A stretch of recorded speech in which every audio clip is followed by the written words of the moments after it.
Hi friends, hello, welcome back to Dhanalakshmi collections.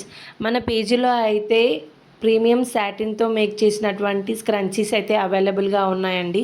చాలామంది satin క్లాతే ఎందుకు అని చెప్పి అడుగుతున్నారు. సాటిన్ అయితే మనకి హెయిర్ బ్రేకేజ్ అనేది తక్కువగా ఉంటుందండి. సో హెయిర్ ఫాల్ అనేది రెడ్యూస్ అవుతుంది. అంతేకాకుండా హెయిర్ని కూడా స్మూత్గా ఉండేటట్టు చేస్తుంది. మీకు కూడా ఇలాంటి స్క్రంచీస్ కావాలి అని అంటే మన పేజీకి ఫాలో అవ్వండి మరియు డిఎం చేయండి. Thank you, by by.